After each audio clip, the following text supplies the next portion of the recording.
Besides Trump's flat rate and reciprocal tariffs, he also announced potential tariffs on specific commodities, including steel, aluminum, autos, pharmaceuticals, and computer chips. However, one seemingly overlooked commodity is copper.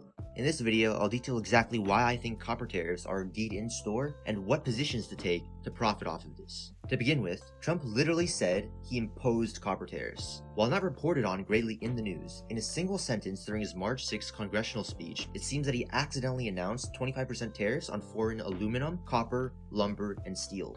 Up until this point, only tariffs on aluminum and steel were formally announced, with a date to the start of tariff impositions for aluminum and steel on March 12th. However, tariffs on copper and lumber weren't formally announced yet.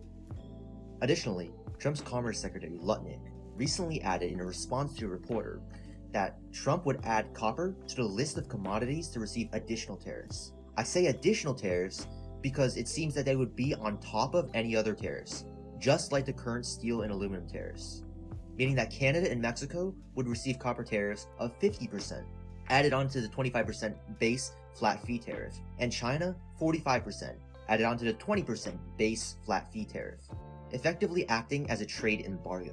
Besides the words of politicians, the reasoning behind these tariffs could act as more of an assurance for copper tariffs actually being imposed. In Trump's justifications for steel and aluminum tariffs, he stated that having ample domestic supply as a matter of US national security was an important reason for those tariffs. So, if this justification, seemingly more of an excuse to be honest, to potentially bring more producers to the US, is used with copper, then it is very likely that copper tariffs would also be imposed on these grounds, on the grounds of national security, given that according to the White House website, around 45% of the US's 2024 copper consumption was represented by copper imports, which is more than enough to claim overdependence on foreign producers. So, how can someone make money on this?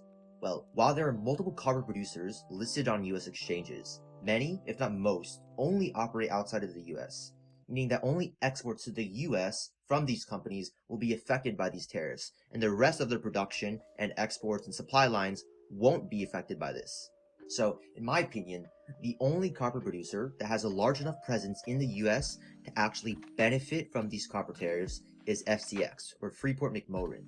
Freeport-McMoRan basically has a monopoly over US domestic copper production, with its US copper sales representing 37.58% of all US copper consumption in 2023. In the same year, imports of copper represented 41% of all US copper consumption, which means that in 2023, FCX or Freeport-McMoRan effectively had a 63.69% market share of all copper in the US. This means it's going to be able to basically set the price of copper in the upcoming months. Additionally, besides copper, Freeport-McMoRan also produces molybdenum and gold. In 2023, there were $70.2 million of US molybdenum exports, but $195 million of US molybdenum imports, with 85 million of the 195 million of imports being from China, meaning that Freeport-McMoRan could benefit from price increases domestically due to 20% tariffs on China and reciprocal tariffs to be announced on other countries on April 2nd.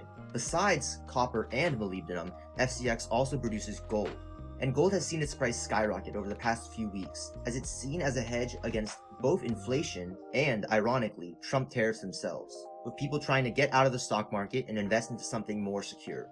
Because there's no telling when Trump is actually going to formally announce copper tariffs, what I'd do is I'd buy call options expiring after April 2nd, as that is when reciprocal tariffs and a slew of other tariffs are supposed to go into place, or you could just simply buy into the stock beforehand.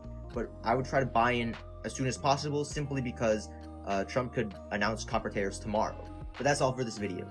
If you enjoyed it, like and subscribe, comment below. Additionally, I also do analyses on companies that are about to report earnings, so if you'd like to see that in the future, subscribe and potentially you'll see them as I upload them in the future.